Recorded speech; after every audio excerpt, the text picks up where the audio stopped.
I'm Amy. Welcome to another video in my 13 Nights of Halloween series. Tonight I have decided to treat you all to an October wrap-up.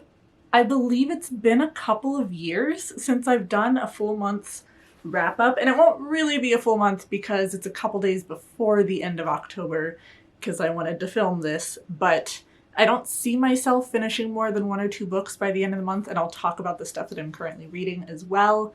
I used to do half-wrapped, which I believe was every 2 to 3 weeks, or every so many books. I just don't generally enjoy wrap-ups because there were months where I was reading like 17 books and having what seems to be the typical booktuber memory. When you read 17 books in a month, you don't always remember very much information about the books you read at the beginning of the month versus the end of the month. October was not too overwhelming with reading because I did have a ton of different activities going on that kept me busy outside of reading. So go ahead and grab your cozy drink, whether that's tea, hot cocoa, coffee. I'm really in the mood for something hot because we are currently having the first snow of the season here in Montana. And let's get started with a little wrap up. So first book that I'm going to talk about, this was a buddy read in preparation for my trip to Salem with my girlfriends. I read this with 2 of my other friends who came on that trip with me. You will see a vlog up on October 31st with all the details on that. I read The Book of Magic. I started off reading the physical book. I finished it as an audiobook. And this is wrapping up the whole Practical Magic series. This is not only the 4th book released, but the series was released not according to the order of events as they happened. This is not only the last book written in the series, but it is also the last story told in the series.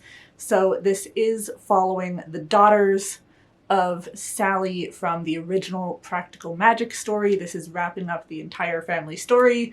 And as usual, the Owens women are falling in love, and one of the people that they are falling in love with is in danger because of the curse on anyone who loves an Owens woman. I loved reading this with my friends. I wanted to read this right before the Salem trip so I would be in a nice, witchy, magical mood. I will say this book was a bit of a downer. It is not all sad, but we start off the first chapter saying goodbye to someone. And watching that happen really brought back a lot of memories for me and a lot of emotions from last year whenever I was watching my mom. So that was hard to get through. I had a good cry, a healthy cry over it. And in some ways this book was really hard for me, but in other ways it also felt kind of cathartic to be able to read about those emotions and people going through their own emotions around death. And yeah, be aware that this is a sad book in a lot of aspects, but I think that things get wrapped up pretty well. I was satisfied with the story. I liked getting to know more of the characters in the Owens family. Next up, I have 2 short stories from Amazon's Creature Feature collection.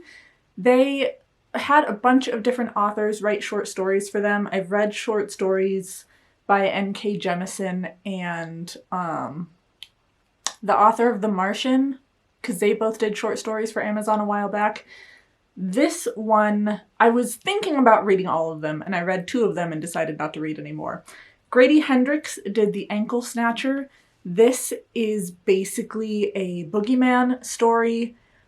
This guy has this creature living under his bed. A lot of us have the fear of something under our beds as kids. Sometimes I still feel weird putting my feet on the floor, even as an adult. And it turns into this story of how the boogeyman affected his life and how the boogeyman might be affecting other people's lives as well, and you don't really know, are these actions due to the boogeyman or are these actions due to humanity?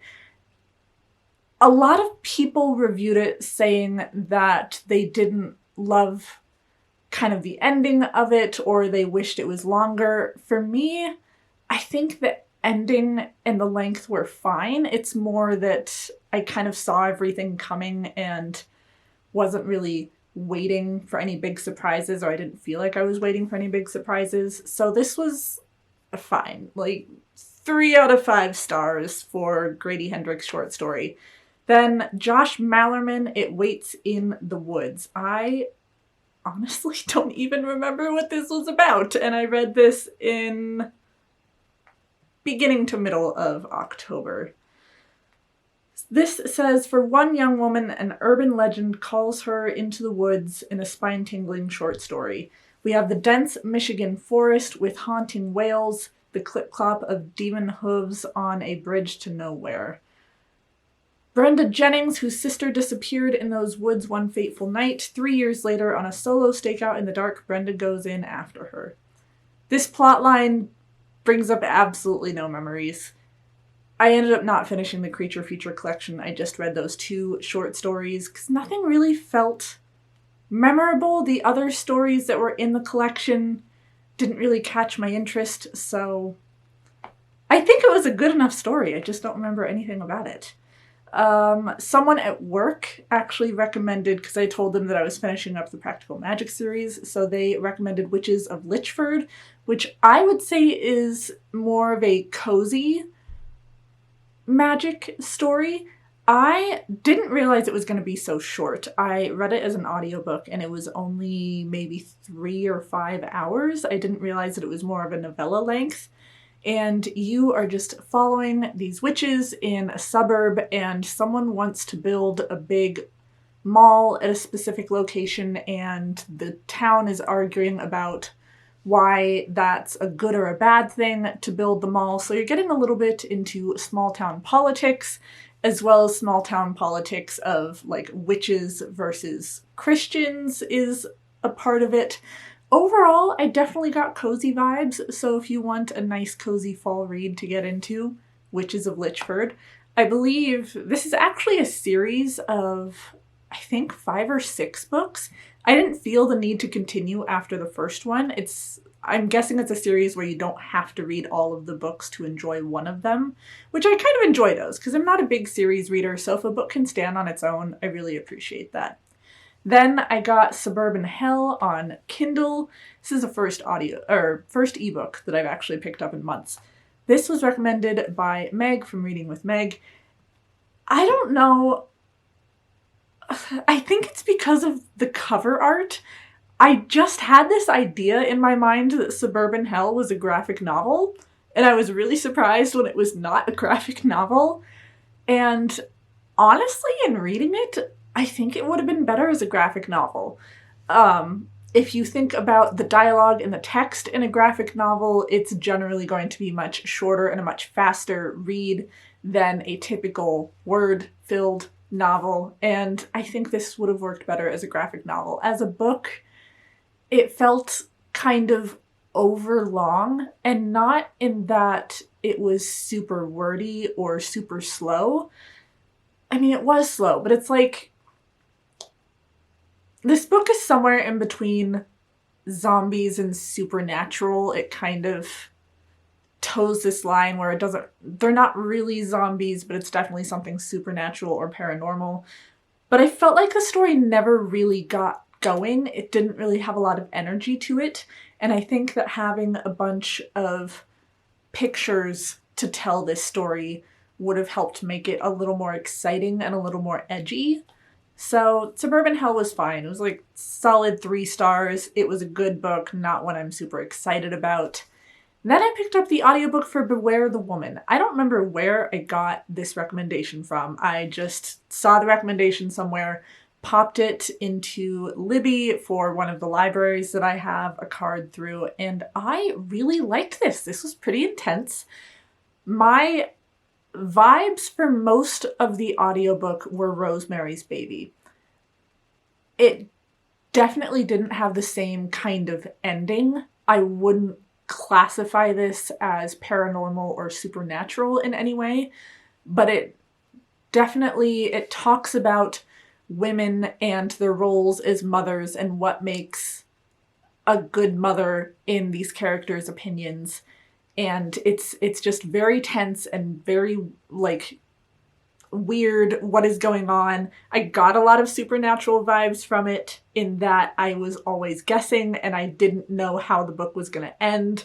I don't think I even read the plotline before picking up the audiobook. I'm sure I read the plotline whenever I first saw the recommendation, but I didn't remember it. Just started listening to it. I'm like, is this going to be a making a baby for Satan thing? What is going on here? Didn't go in that direction, but I wasn't disappointed by the ending. Very feminist. Very much this woman is stuck in a place and can't escape. So if you like those kind of seclusion vibes, pick this up. If you like Rosemary's Baby, I would recommend this as a more modern read and a bit of a modern take without going supernatural. Thoroughly enjoyed it. So far, I would say it's probably my favorite book of the month. Then I picked up Venko because I wanted to keep the witchy reads going. Whenever I first saw this book, I thought it was Venko Coven, and I'm like, that is a really wordy title and a really repetitive title. No, it's just called Venko. It's just Venko. And then they put Coven in here so you know what Venko stands for. The plot for this, the kind of plot outline is that there's this kind of business that's called Venko, and it puts these women in high places and important spots, and this woman comes across a Salem spoon, which I got to see the real Salem spoons. That was cool.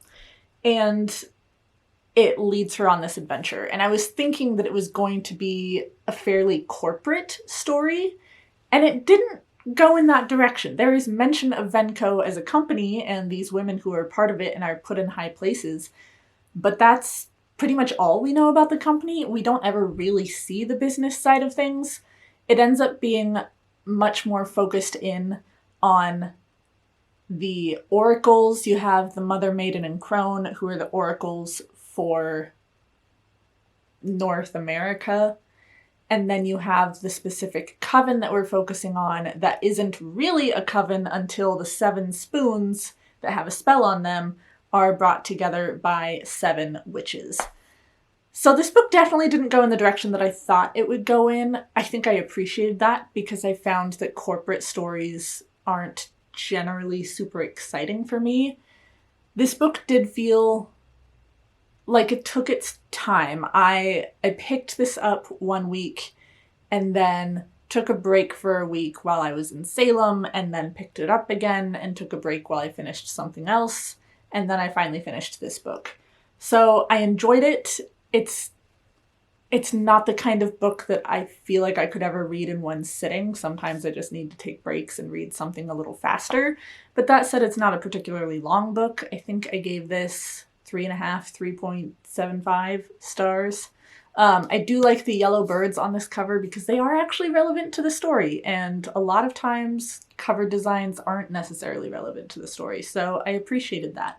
The yellow birds are kind of a cute little touch. Then the last book that I finished is a book that I got from one of my best friends. I took it with me on my Salem trip. You'll see me talking a little bit about it in the Salem vlog at the end of the month. So this is a little bit backwards.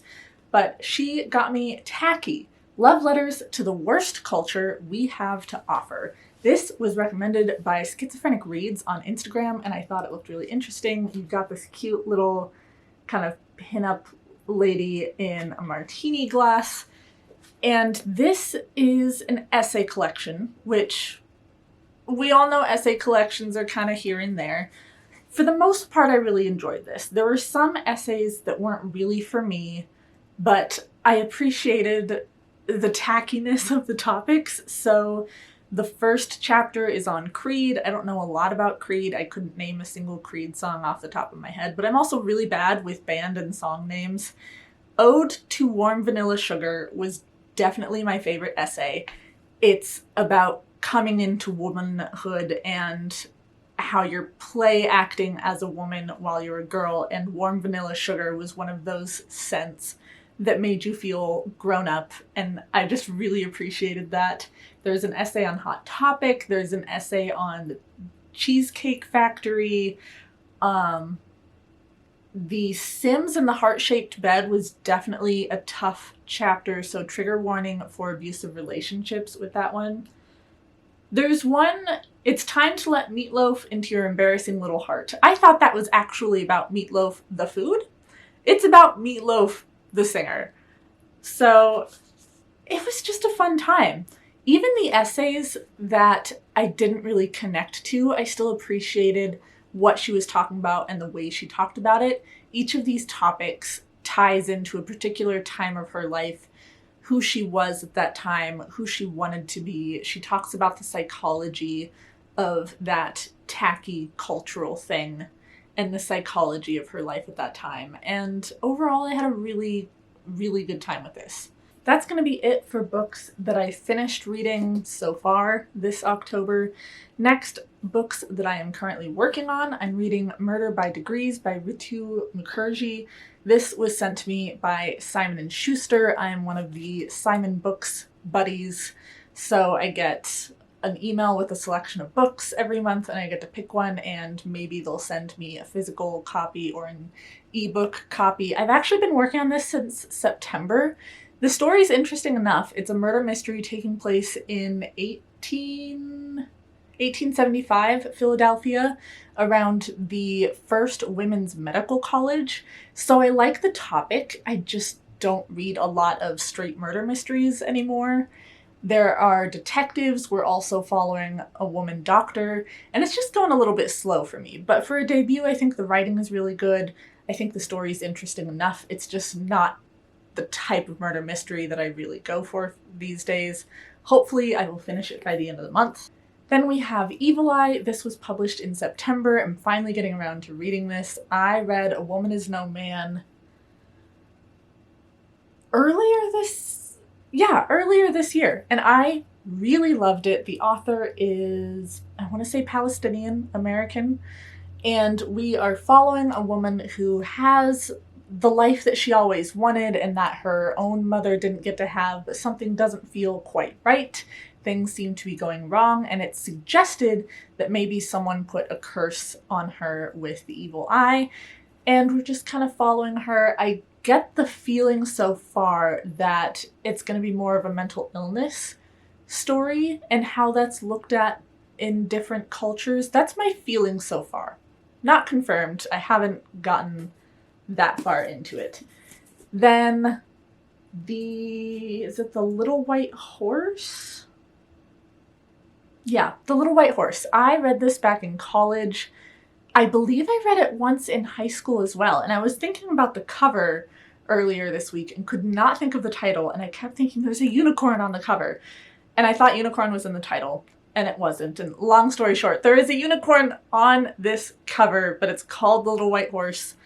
I believe I actually first saw the movie of this, which is not called The Little White Horse, and I remember the movie being really cute. And this whole long ramble is really just to say I had a nostalgia moment this week and needed to pick up The Little White Horse immediately.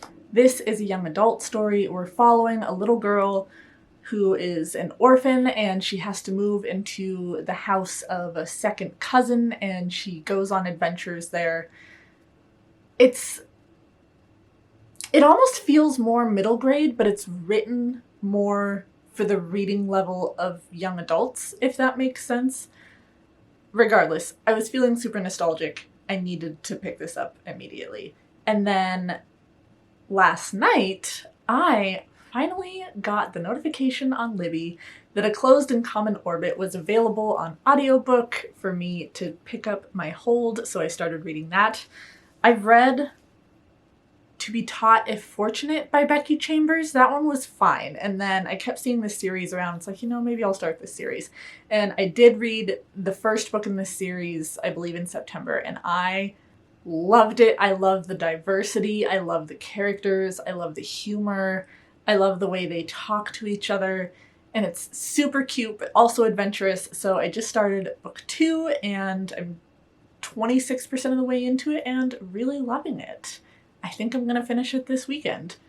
So that is going to be it for my October wrap up. Hopefully there aren't any new books at the end of this month that I didn't get to talk about already. Hopefully I'll just finish the books that I'm reading. Yeah, I hope this was enjoyable to you. Please like, subscribe, be my friend on social media, and I will see all of you tomorrow. Bye, friends.